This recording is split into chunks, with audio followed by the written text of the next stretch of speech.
It may be hard to believe this little boy would grow up to be at the center of one of the most notorious literary hoaxes in history. Clifford Irving, born in 1930 and raised in Manhattan. He began at the New York Times, and by the time he was 40, he had written several novels. But it was what happened next that launched his life into infamy. Did you really cooperate with you on that book? I'm sorry, I've got no comment at this point. Irving hatched a scheme to pretend he wrote an autobiography about billionaire recluse Howard Hughes. Irving banked on Hughes never wanting to come forward to stop the hoax. But Hughes eventually did, but not before Irving collected over $500,000 that he promised to pass along to Hughes. Irving eventually confessed and served 17 months behind bars. That prison was a nice place to visit, but I don't want to live there. Do you owe anybody any money at this point? Yes, I owe a total of about just under $1 million to the IRS, to McGraw-Hill, and to my various attorneys. How do you think you're going to pay that off, or are you?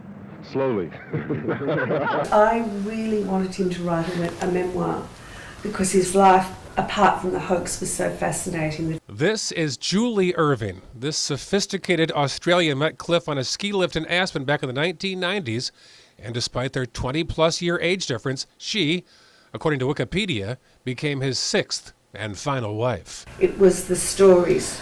I just wanted to hear the stories. They moved into this ranch-style home along Philippi Creek 4 years ago, a home decorated by Cliff's paintings, including one of Julie in the pool that doesn't skip many details. You want me to move all this? We sat down at the same table where Cliff very recently spent much of his final years reading, writing, and thinking.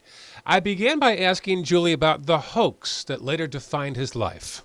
Had you heard of him or about him when you first met him? I think I had. I was about 18 when the hoax broke. I was in Australia. I have a vague recollection, but didn't know the whole story. So when I met Cliff and he started to tell me about the hoax, I was fascinated. And because he just had one story after another. Some people would have found the hoax as being a turnoff. How did you find it? I was fascinated that he had the audacity to do it. You didn't see it as a sign of dishonesty? Oh, in a way I did. Yes. I did see it. Absolutely I did. I think in a way I'm glad he went to prison, because I think it really made him realize that he couldn't get away with doing something like this. Do you think he had any regrets about it? I do. Did it come up a lot in your conversations over the years, or rarely? It did come up. I mean, we talked about it. It was always a topic that people wanted to know, like friends of ours and people that met Cliff. That was what he was known for, so people wanted to hear. And he didn't feel comfortable talking about it, but then when he did, he would just slowly open up and reveal different details about the episode, but he was bored with it.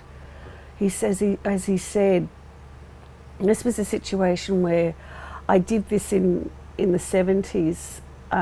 It's here, I'm here and now. That happened in the past. I just want to let it go. So I think he had regrets about that it still haunted him. But he tried to use it to his advantage as well. In fact, he eventually sold the rights to the story. Richard Gere starred in a movie called The Hoax. I mean, I kind of imagine Clifford sitting around at a dinner party, and by all accounts, he was an incredibly charming guy, and saying, what if you wrote a book, mixing drinks, what if you wrote a book, a story, about someone who could never refute it because he's too crazy to refute it? He doesn't talk to anybody. How long do you think he'd get away with that? And I think that just started this process, and I think it just got out of hand. When he didn't like the movie, I didn't like the movie, he was very distressed about it because they had been calling him and getting as much information as they could about the actual events, and then they rewrote a lot of it. Julie says her husband spent much of his time at home playing online chess with worldwide competitors, going out to lunch with a few friends, and belonging to a local club that even Julie admits is ironic. He joined the Liars Club. Come on. Really? There's a Liars Club? A Liars Club. And it was a group of writers that met every few weeks. That's pretty ironic. The end came fast last month for the 6'3", 250-pound man with size 16 feet. Julie says she was in Australia when Cliff came down with what appeared to be a hiatal hernia, but later turned out to be a cancerous mass on the pancreas. He was in pain, he didn't want to go to the hospital. Finally, he said, yes, I'll go to the hospital. And within a matter of, I think, 3 or 4 days, he passed. But the funny story is the day before he passed, the doctor came in to see him, and the doctor raised the bed to eye level with Cliff, and Cliff said, "Doctor, I want to go." And the doctor said, he knew what Cliff was talking about. He said, "Cliff, I can't help you with that. If I do, I'll go to jail." And Cliff said, "I won't tell anyone," which was just, that was just so classic Cliff.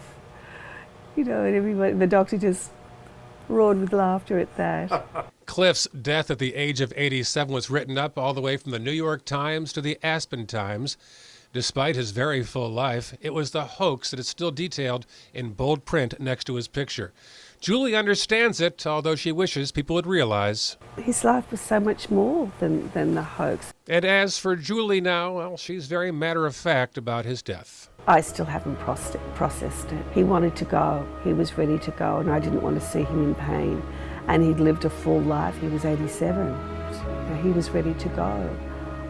And I don't feel a sense of loss. We had such a full life together. In Sarasota, Ray Collins, ABC 7, your Suncoast News.